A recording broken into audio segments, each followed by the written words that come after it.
खुसूसी programme दो रुख में आपका इस्तकबाल करते हैं। आदाब, मैं हूं आपके साथ सना वारिस। दिल्ली में फिर एक बार केजरीवाल, जी हां, केजरीवाल ने तीसरी बार दिल्ली के वजीर आला के तौर पर हलफ लिया और अवाम पर एक बार फिर अपनी छाप छोड़ने में कामयाब हुए। हलफबर्दारी तकरीब में आम को खास समझना कोई केजरीवाल से सीखे। ऐसा हम इसलिए कह रहे हैं कि क्योंकि शायद ऐसा पहली बार हुआ है कि किसी लीडर ने हलफबर्दारी तकरीब में सियासी लीडरान के बजाय आम आदमी को तरजीह दी हो। ये कदम इस जानिब उस तरफ इशारे कर रहा है कि दिल्ली में वीआईपी कल्चर किसी हद तक इख्तिताम को पहुंचा। अरविंद केजरीवाल ने कहा कि चाहे इन्हें किसी ने वोट दिया हो या ना दिया हो, वो सभी के वजीर आला हैं। उन्होंने कहा कि चुनाव के वक्त जो भी हुआ उसके लिए वो मुखालिफिन को माफ करते हैं। साथ ही अरविंद केजरीवाल ने कहा कि वो एक बार फिर मरकज के साथ मिलकर दिल्ली की तरक्की के लिए काम करना चाहते हैं। अब देखना होगा कि आपके कैसे होंगे 5 साल। कई सवालों के जवाब देंगे दो रुख में शामिल दो खास मेहमान, जिनका तारुफ करा दें। हमारे साथ खास मेहमान जुड़े हैं दानिश इकबाल साहब, जो कि बीजेपी के तर्जुमान हैं, आपका इस्तकबाल करते हैं। और साथ ही साथ एक और खास मेहमान हमारे साथ जुड़ रहे हैं जो कि रिप्रेजेंट कर रहे हैं आम आदमी पार्टी को।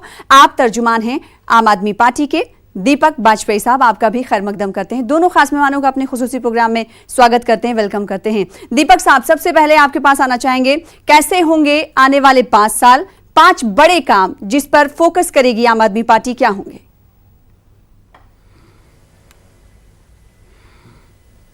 देखिए, एक नए किस्म की पॉलिटिक्स शुरू की है आम आदमी पार्टी ने।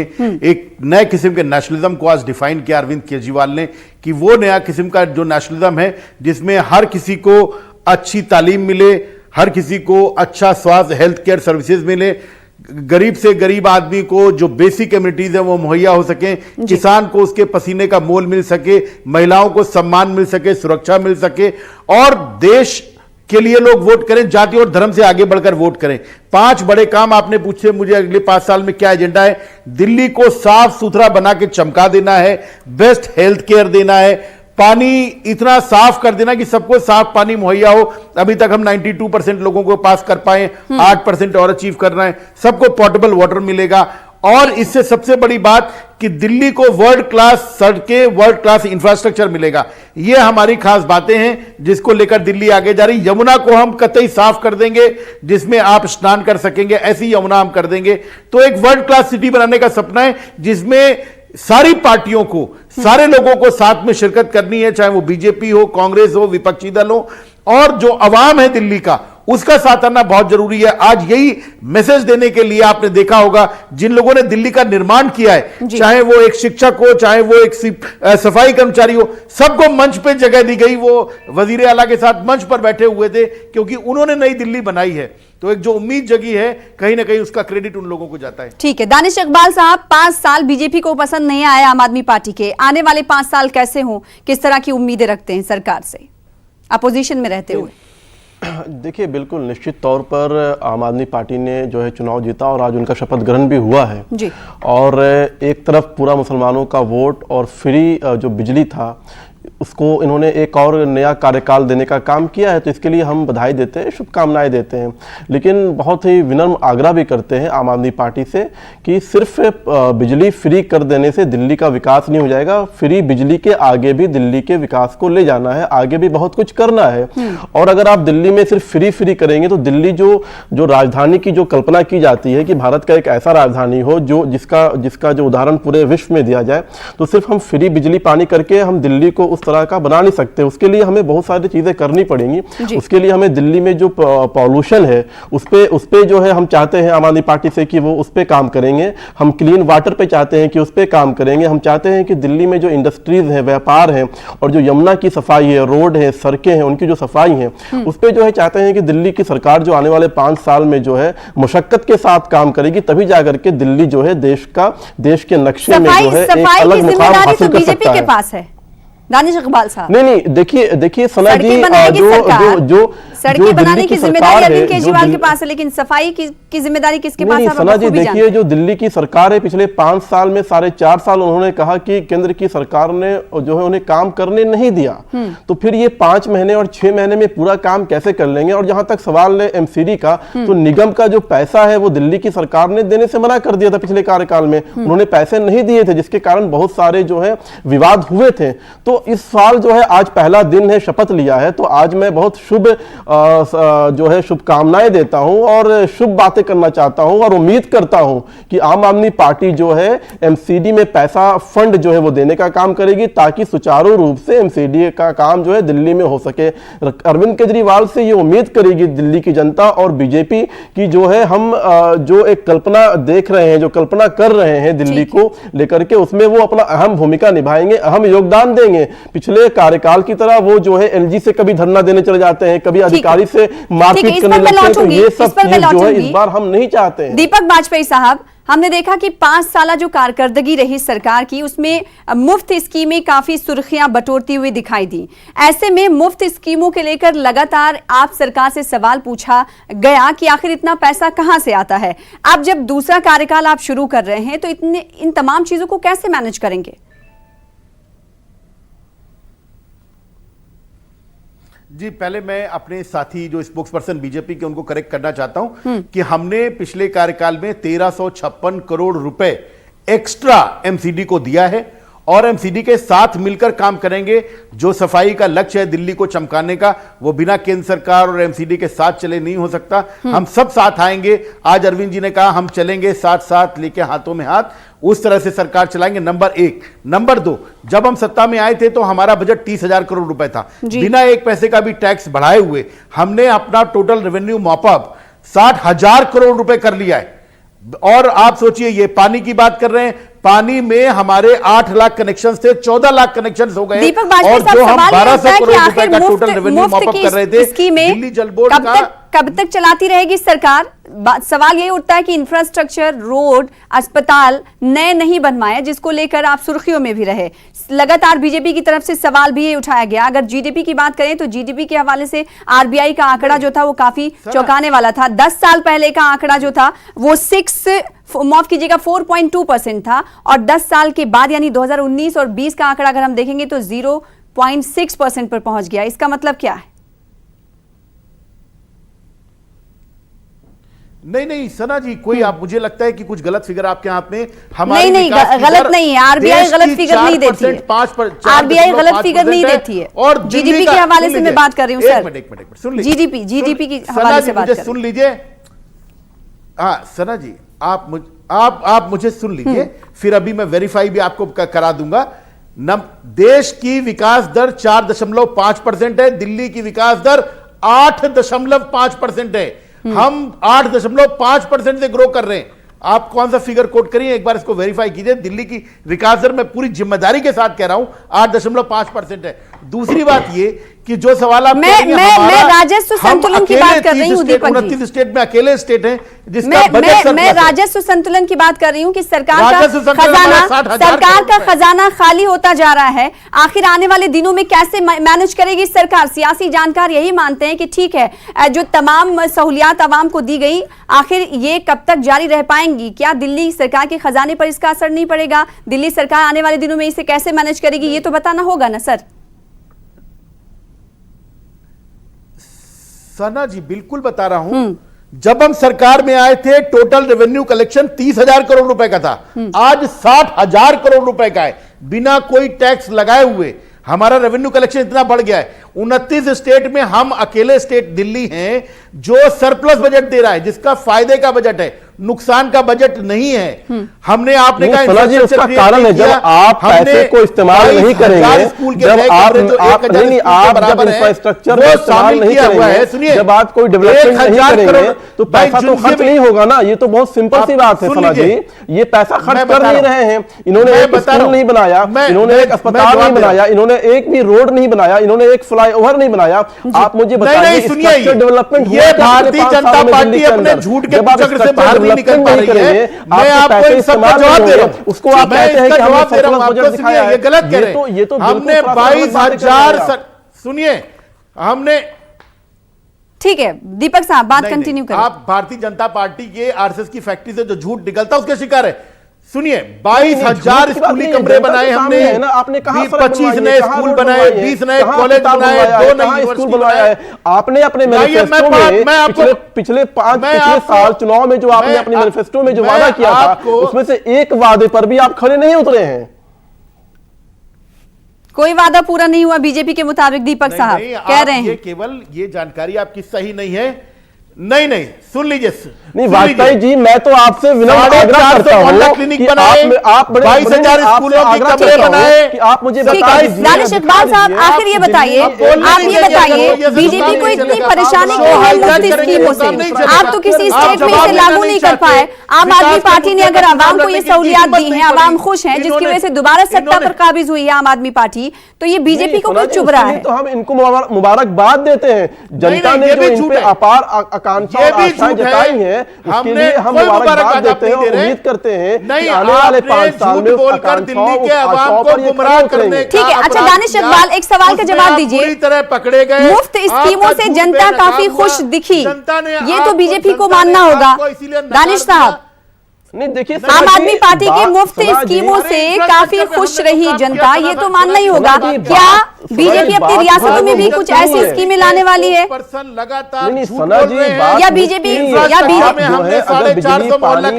सियासत कर रही है तो कुछ भी कहना है? कमरे बनाए हमारा सवाल जो कि 1000 स्कूल के बराबर है, मुफ्त देने से 25 हमने स्कूल बनाए, प्रदेश का या हमने किसी कॉलेज बनाए हैं, 2 नई यूनिवर्सिटी हमने अगर आप आर्थिक तौर पर कोई सहयोग करते हैं अपनी जनता को, लेकिन हमने उसके साथ यूनिवर्सिटी बनाई दीपक है, साहब चुप हो जाइए, एक सेकंड सुन लेती हूँ, फिर आपके पास लौटूंगी। हमने दीपक साहब एक सेकंड आपके पास आऊंगी। उसके साथ दीपक साहब आपके पास लौटूंगी, आपके पास लौटूंगी।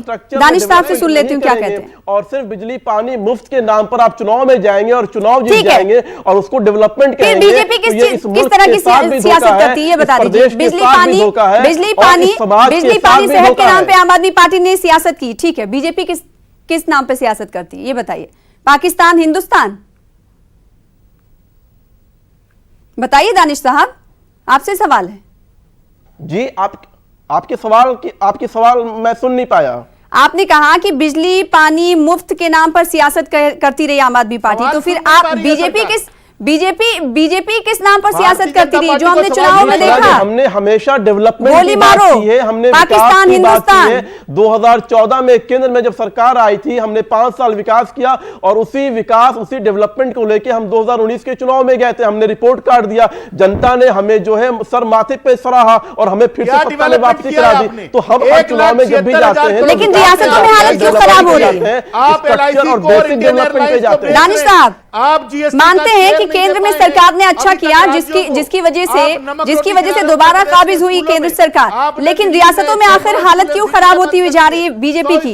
ये तो स्ट्रैटेजी अपनानी होगी ना, सोचना होगा ना बीजेपी की हालत क्यों खराब हो रही है। अब ये समझ लीजिए कि दानिश इकबाल ये समझ लीजिए कि अब आवाम को सिर्फ रोटी कपड़ा और मकान और रोजगार से मतलब है, राजनीति से नहीं। निश्चित तौर पर सनाजी, निश्चित तौर पर, और यही काम मोदी सरकार ने करके दिखाया है। उन्होंने घर घर तक गैस पहुंचाया है, उन्होंने घर घर तक जो है सम्मान शौचालय के 3 दिन पहले 145 रुपए भी बढ़ाया है। दानिश साहब, 3 दिन पहले 145 रुपए भी बढ़ाए हैं, बनवाने का काम किया है। ये भी जोड़ दीजिए ना, 5 लाख ये भी जोड़ दीजिए दानिश साहब, ये भी जोड़िए ना। 3 दिन पहले 145 रुपए भी बढ़ाए हैं गैस में, 5% पे ग्रोथ, ये भी बोलिए, ये बोलना क्यों भूल गए? देखिए, अगर किसी एक चीज का रेट बढ़ता है, कम होता है, ये बहुत चीजों पर निर्भर करता है। आप इसको जो है इन चीजों से नहीं जोड़ सकती हैं। क्या हमने जो है घर घर तक सिलेंडर नहीं पहुंचाया? क्या हमने घर घर तक शौचालय नहीं पहुंचाया? क्या हमने 70 सालों में जिस गांव में बिजली नहीं गई थी वहां बिजली नहीं पहुंचाया? क्या तो हमने लगातार उन बेसिक चीजों को एड्रेस किया जो 70 सालों में हमारे देश के जो नागरिक थे जहां तक नहीं पहुंचा था वहां तक पहुंचाने का काम किया। मैन्युफैक्चरिंग सेक्टर डूब गया। क्या विकास किया है आपने? बताइए, कौन सा विकास किया आपने कौन सा विकास किया? मेरे सवालों का जवाब दीजिए। आपकी जीडीपी की दर 4.5% है। आपने आरबीआई से 1.76 लाख करोड़ रुपए आपने आरबीआई का सवाल है। आप पूरी दुनिया का जीडीपी उठा के देखिए, उसके बनिस्बत हमारा जीडीपी हमारी सरकार ने बहुत कंट्रोल करके रखा है। आपको ये मालूम होना चाहिए, बहुत कंट्रोल करके रखा है। और लगातार हमारी सरकार, हमारी फाइनेंस मिनिस्टर लगातार उस पर जो है संजीदगी दिखा रही है, संजीदगी के साथ उस पे काम कर रही है।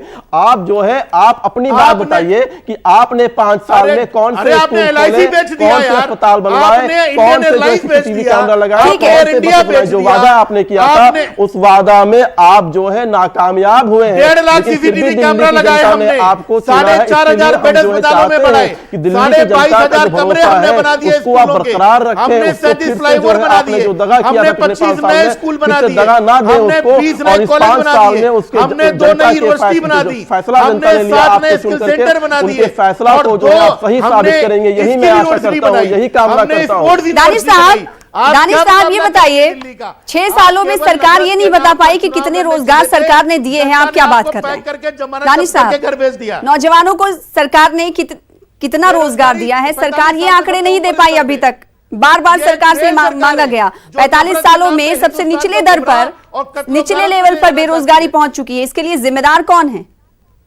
सरकार है ना, तो सरकार को जवाब देना होगा। सरकार इन तमाम चीजों से आखिर ध्यान क्यों हटा रही है? काम कर रही है। आपको मैं आंकड़ा दे सकता हूं कि लगातार जो है निश्चित तौर पर कुछ कमियां पूरे, देखिए मैं बार बार कह रहा हूं कि अगर कहीं कुछ कमियां हैं उसके बहुत सारे कारण होते हैं, उसके बहुत सारे कारण होते हैं। पूरी दुनिया, पूरे विश्व की अगर आप देखेंगे हालात आज क्या है, इसके बनिस्बत आज हमारी सरकार ने बहुत बैलेंस करके रखा हुआ है, बहुत कंट्रोल करके रखा हुआ है चीजों को, और बहुत अच्छी दिशा में जा रही है, बहुत लगातार काम कर रही है। यार आपकी देश डूबता जा रहा है, डॉलर के मुकाबले रुपया नहीं, बिल्कुल हम देश डूबने नहीं देंगे वाजपेयी जी। ये मोदी जी की सरकार है, मोदी जी देश को डूबने नहीं देंगे, बल्कि मोदी जी देश का नाम पूरे विश्व में गौरव कर रहे हैं, और पूरे विश्व में देश का नाम गौरव हो रहा है, पूरे विश्व में देश का डंका बज रहा है। शायद आपने टीन का चश्मा लगा लिया है, आपको दिख नहीं रहा है कि देश आज कितने ऊपर है, देश का सम्मान, देश का मान, देश का गौरव, पूरे विश्व में लोग लोहा मान रहे हैं। अब दिल्ली पे लौट आते हैं, दानिश साहब दिल्ली पे लौटेंगे। दीपक साहब, देश डूबने की बात करते हैं आप, शर्म आनी चाहिए। कैबिनेट में किसी महिला को आम आदमी पार्टी ने जगह नहीं दी, सवाल ये उठता है आखिर क्यों?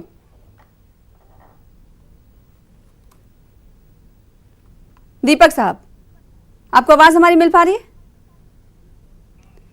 शायद उनकी आवाज हमारी आवाज उन तक पहुंच नहीं पा रही है। दानिश साहब, लगातार मरकजी सरकार पर सवाल उठाते गए और हमने देखा कि आज जब हलफ बधाई तकरीब में शिरकत करने के लिए अरविंद केजरीवाल रामलीला मैदान में थे, उस वक्त उन्होंने कहा कि जो चुनाव में हुआ मैं वो सब भूल चुका हूं, और जो मुखालिफिन हैं, जो विरोधी हैं, उन्हें मैं माफ भी कर चुका हूं। तो आने वाले दिनों में बीजेपी की तरफ से क्या कुछ स्टैंड लिया जा सकता है इस कदम के साथ?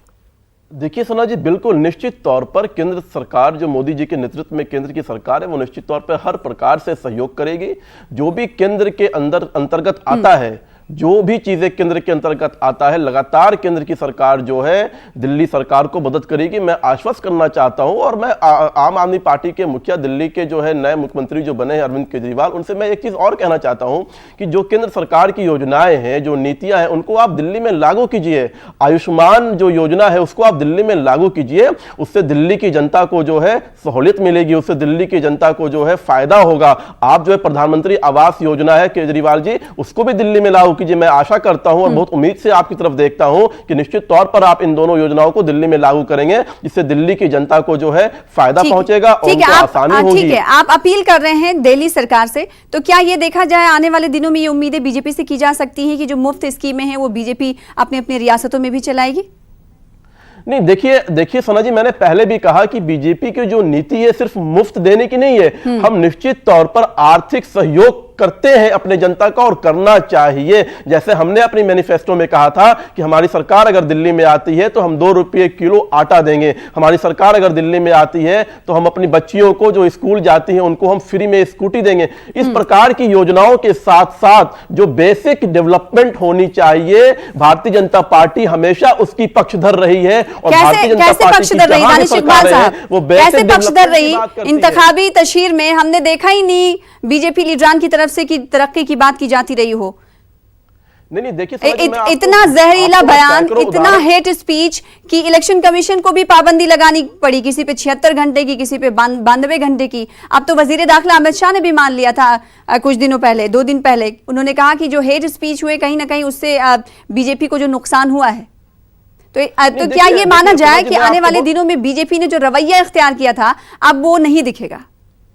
नहीं सना जी, देखिए अगर इंडिविजुअल तौर पर पार्टी के किसी भी नेता ने अगर कोई बयान ऐसे दिए हैं तो लिटिल ठीक है, इंडिविजुअली देते हैं, लेकिन नुकसान पार्टी का होता है ना दानिश इकबाल। पार्टी की वो लाइन नहीं होती है, इंडिविजुअली वो देते हैं, पार्टी लाइन पे रह के नहीं देते, लेकिन नेता तो बीजेपी के हैं, तो नुकसान किसका होता है? तो फिर स्क्रू टाइट क्यों नहीं करती पार्टी? आदरणीय गृह मंत्री जी ने, आप मुझे ये बताइए दानिश इकबाल साहब, आपने कहा जाति तौर पर वो बयान देते हैं, लेकिन वो पार्टी में रहते हैं, तो जब आला कमान को इसकी जानकारी मिलती तो आला कमान स्क्रू क्यों नहीं टाइट करता है? ऐसे लीडरों को सबक क्यों नहीं सिखाता? नहीं, मैं आपको बताऊं, अभी क्लास क्यों नहीं लिया जाता? सना जी, गिरिराज सिंह जी ने एक बयान दिया था, हमारे राष्ट्रीय अध्यक्ष ने उनको बुला करके उससे स्पष्टीकरण मांगा है। तो हमारे यहाँ यह सिस्टम है, अगर कोई इस तरह की बयानबाजी करता है तो राष्ट्रीय अध्यक्ष, राष्ट्रीय नेतृत्व उन बयानों की मजम्मत करता है, उनसे स्पष्टीकरण मांगता है और उनको कहता है कि आपको ऐसे बयान देने से बचना चाहिए। एक चीज। दूसरी चीज ये है कि दिल्ली चुनाव में जब हम लोग गए थे तो हम लोग डेवलपमेंट को लेकर गए थे। ऐसे सैकड़ों उदाहरण दे सकता हूं। जो सरकार वर्तमान में होती है, जब चुनाव होता है तो उससे रिपोर्ट कार्ड मांगी जाती है, और हमने अरविंद केजरीवाल जी से रिपोर्ट कार्ड मांगी थी, जो जिस रिपोर्ट कार्ड को देने में वो फेल कर गए, और हम जनता के पास गए और जनता को हमने समझाने की कोशिश की। हमारे दिल्ली के साथ कौन फेल हुआ है, कौन पास हुआ है, इसका रिजल्ट भी हमारे सामने दानिश इकबाल साहब। कई सवाल आपसे भी होंगे और आम आदमी पार्टी से भी होंगे। छोटे से ब्रेक के बाद लौटेंगे जल्द, छोटे से ब्रेक के बाद दानिश इकबाल, छोटे से ब्रेक के बाद जल्द, वादे छुप नहीं जाते हैं, वो वादे छुप नहीं जाएंगे। छोटे से ब्रेक के बाद जल्द लौटेंगे। दो खास मेहमान जुड़े हुए हैं, आम आदमी पार्टी से हैं और साथ ही साथ बीजेपी तर्जुमान दानिश इकबाल हमारे साथ हैं और साथ ही साथ दीपक बाजपेयी साहब हैं। एक बार फिर से आपका इस्तकबाल करते हैं। दानिश साहब, आपसे बात हो रही थी कि बीजेपी के हवाले से जो अरविंद केजरीवाल ने कहा कि जो चुनाव में हुआ, हम तमाम लोगों को माफ कर चुके हैं, मुखालिफिन को, अब पॉजिटिव पॉलिटिक्स की उम्मीद की जाए बीजेपी से। क्या ऐसा समझ सकते हैं कि अब बीजेपी की तरफ से इस तरह के कोई बयान नहीं आएंगे और जो टसल रहता था दिल्ली गवर्नमेंट और सेंट्रल गवर्नमेंट के दरमियान वो भी नहीं देखने को मिलेगा? बिल्कुल, हम तो लगातार हमारी कोशिश यही रहती है कि जितने भी प्रदेश के सरकार हैं, चाहे वो हमारी पार्टी के हैं या दूसरे पार्टी के हैं, उनके साथ अच्छे संबंध। जी, आपकी आवाज आ रही है? आपको आवाज आ रही है? जी, दीपक बाजपेयी साहब, आपकी आवाज हमें मिल रही है। आपके पास लौटूंगी मैं सवाल के साथ। उनको सहयोग किया जाए और जितना ज्यादा, एक ही एजेंडा है, एक ही मकसद है भारतीय जनता पार्टी का कि जो देश की जनता है उसका कैसे भला हो, उसको कैसे विकास वहां तक पहुंचे, कैसे वो मुख्य धारा में जुड़े, कैसे जो बुनियादी सुविधाएं से जो वो महरूम रह गए हैं, उन बुनियादी सुविधाओं उनके तक कैसे पहुंचाया जाए। ये सवाल ये नहीं है कि प्रदेश में सरकार भाजपा की है या कांग्रेस की है या आम आदमी पार्टी की है। केंद्र में बैठी सरकार, उसके लिए पूरा देश, पूरे देश के नागरिक, प्रधानमंत्री सिर्फ जहां भाजपा की सरकार उसके प्रधानमंत्री नहीं है, प्रधानमंत्री पूरे मुल्क के प्रधानमंत्री हैं। जहां भी प्रदेश में अलग अलग सरकारें हैं, वहां भी हमारा एक ही मकसद है कि वहां की जनता को जो है दीपक साहब डेवलपमेंट है वो पहुंच पाए। पिछले 5 सालों में जो टसल दिखा सेंट्रल गवर्नमेंट और दिल्ली गवर्नमेंट के दरमियान, वो टसल फिर से ना हो, इसके लिए बीजेपी से क्या कुछ कहना चाहेंगे? और सरकार अच्छी तरीके से चले, इस बारे में कहना था, मुख्यमंत्री जी ने कहा। लेकिन जो सवाल आज अभी हमारे बीजेपी के स्पोक्स पर्सन ने उठाया, पहले मैं इंफ्रास्ट्रक्चर के सवाल पर जवाब देना चाहूंगा कि बीते 5 सालों में हमने स्कूलों में 22,000 से ज्यादा कमरे जोड़े हैं, 4,500 से ज्यादा बेड स्कूलों में जोड़े गए हैं। हमने इनको बताया 37 नए हमने फ्लाईओवर्स बना दिए 5 साल में। हमने जो हम सरकार में आए पानी की लाइन बिछी हुई थी, बिल्कुल हमने एक जिम्मेदार करके आप झूठ नहीं बोल सकते वाजपेयी जी। अरे यार, ये इनको पता नहीं कि कैसे डिबेट की जाती है। आपने शोर मचाने के लिए इनको बुलाया हुआ है क्या? नहीं, बिल्कुल शोर मचाने के लिए नहीं, बिल्कुल शोर मचाने के लिए नहीं बुलाया। इन्हीं तमाम चीजों के लिए आम आदमी पार्टी पर निशाने साधती रही बीजेपी। अब मैं चाहती हूँ दीपक साहब, आपने आंकड़े पेश किए, मैं चाहती हूँ कि आने वाले दिनों में सेंट्रल गवर्नमेंट और दिल्ली गवर्नमेंट के बीच टसल ना हो, उसके लिए क्या कुछ कहना चाहेंगे और आम आदमी पार्टी केंद्र सरकार से क्या कुछ उम्मीदें रखती है? आपका शो हाईजैक करके बिल्कुल हाईजैक नहीं कर रहा, ना मैं करने दे रही हूँ। दीपक साहब, प्रोग्राम का वक्त खत्म हो रहा है। मैं चाहती हूँ कि आने वाले दिनों में टसल ना हो, इसके लिए आप किस तरह की उम्मीदें रखते हैं कि आप केंद्र सरकार से पर्सन को अपना दीपक फैलाते रहे? आरएसएस देश में कत्लो गारत फैलाने वाला एक ऑर्गेनाइजेशन है भारतीय जनता पार्टी। सर, अब आरएसएस पर मत जाइए, दिल्ली के डेवलपमेंट की हम बात कर रहे हैं। जब आरएसएस के हवाले से कोई टॉपिक होगा तो आपसे रुजू करूंगी मैं। नहीं, क्यों दीपक साहब? आप सना आप डिफेंसिव नहीं हो, ये भारतीय जनता पार्टी लोगों से कह रही थी मैं डिफेंड नहीं कर रही किसी का भी, बिल्कुल नहीं, आप ऐसा नहीं कह सकते। दीपक साहब देखिए, जो टसल 5 सालों में सेंट्रल गवर्नमेंट और दिल्ली गवर्नमेंट के दरमियान रहा वो किसी से छुपा नहीं है। ऐसा ना हो इसके लिए क्या कहेंगे आप सर?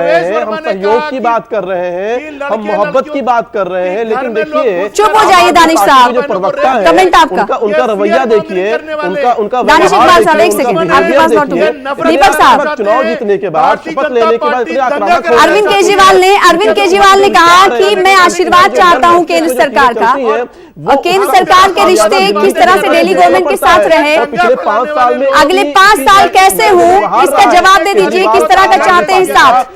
आम आदमी पार्टी केंद्र सरकार से कैसा साथ चाहती है? इनके पास ना नेता है ना कोई कार्यक्रम है, इन्होंने देश की अर्थव्यवस्था को गड्ढे में डाल दिया है। ये सोचते हैं कि केवल नफरत फैला के, कत्लो-गारत करके। ठीक है, आप जवाब दें। दानिश इकबाल साहब किस हद तक आम आदमी पार्टी का सपोर्ट करती हुई दिखेगी? क्योंकि 5 सालों में हमने देखा कि केंद्र सरकार दिल्ली गवर्नमेंट के दरमियान जो रिश्ते हैं अच्छे नहीं रहे। सना जी देखिए, हम तो मोहब्बत का पैगाम दे रहे हैं, हम इनको शुभकामनाएं दे रहे हैं, हम इनसे अच्छा व्यवहार से बात कर रहे हैं, हम सहयोग की बात कर रहे हैं, हम सहयोग की बात कर रहे हैं, और हम इनसे आशा करते हैं, हम विनम्र आग्रह कर रहे हैं, निवेदन कर रहे हैं कि आप अच्छा काम करें। लेकिन आपका जो रवैया है, आम आदमी पार्टी के मुखिया का रवैया, उनके प्रवक्ताओं का रवैया, इसकी खामियाजा दिल्ली की जनता ने पिछले 5 साल में भुगता है। और इसी बात का मुझे डर है कि खुदा ना खास्ते अगर इनका व्यवहार, इनका रवैया ऐसा ही तो आने वाले 5 साल में भी जो इनका खामियाजा जो है, ठीक है, आने वाले 5 साल कैसे होंगे ये देखना ही होगा। जो टसल देखने को मिला था, उम्मीद की जा सकती है कि अब वो टसल नहीं होगा। आप दोनों खास मेहमानों का बेहद शुक्रिया हमारे खास प्रोग्राम दो रुख में शामिल होने के लिए। फिलहाल मुझे दीजिए इजाजत, अगले हफ्ते फिर किसी बड़े मुद्दे के साथ हाजिर होंगे आपके साथ। आदाब।